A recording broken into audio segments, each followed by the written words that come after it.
Well, friends, it's finally official. Aaron Rodgers has agreed to terms with the Pittsburgh Steelers. We've speculated for months, it felt inevitable, and here we are. This man just lives for drama. It feels like it was the plan all along, and he still waited 80 days into free agency, 70 days after visiting the Steelers. Doing this now to avoid voluntary OTAs feels incredibly on brand for Aaron Rodgers. Also, the internet timing of the announcement was so wild. I'm not going to get into what was happening at that time because that's a whole other thing, but if you were on the internet at all while this happened, you know the Aaron Rodgers signing was the absolute least interesting thing happening that day. Had to have a laugh at that timing, but I digress. What does this mean for the Steelers? Is he an upgrade to Mason Rudolph? Yes, a lot of players are. Is this team more interesting with Aaron Rodgers than they were with Mason Rudolph? Absolutely. I still think this was a bit of an act of desperation for the Steelers because they simply just didn't have a lot of other options. This wasn't a year where they felt comfortable drafting a quarterback. He's turning 42 this year and coming off a pretty tough season where he was ranked 25th in QBR, and that was with Garrett Wilson and Devontae Adams. To be fair, he was coming off that Achilles injury, and he did seem to get more immobile throughout the season. But I still didn't see enough of an improvement to get excited about this version of Aaron Rodgers. He's a Hall of Famer, absolutely. But are we going to be seeing Hall of Fame quarterback play from him this season? No, I don't think we are.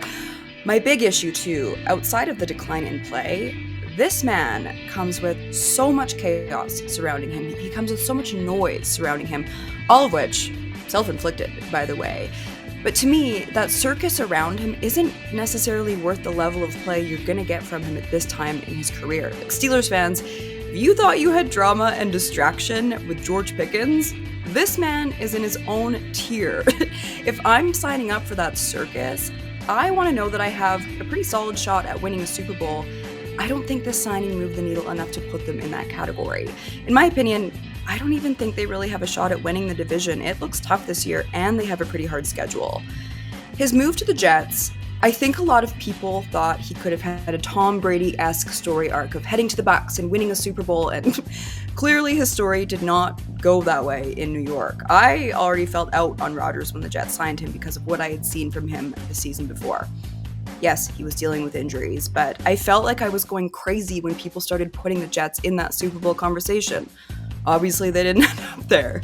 Now he's 41, turning 42 in December. It just feels like this is all just very chaotic. I'm someone that's just out on Aaron Rodgers. Maybe this ages really poorly.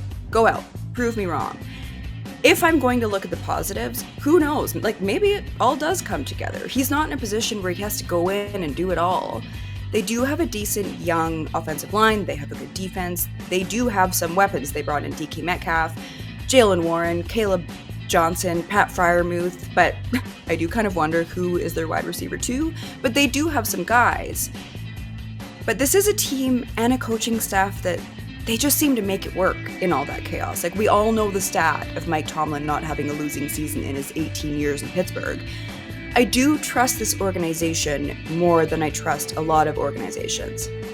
If I'm honest, this does give a bit of Matt Ryan signing in Indianapolis to me. I didn't really like that when it happened, and it didn't work out for them. But hey, storyline-wise, in good news, at least we won't have to wait a long time to see him play the Jets, because week 1, we have Steelers-Jets very first week. It's not a primetime game, it is in that early window, but hey, the scriptwriters certainly got it right with this one. I want to know, what would your definition of success be with Aaron Rodgers and the Steelers this season? Is it making the playoffs? Is it winning a playoff game? Because they haven't won a playoff game since 2016. Also, what is your record prediction for them? Is this Mike Tomlin's first losing season? Let me know in the comments. And Aaron Rodgers, we will see you in Pittsburgh.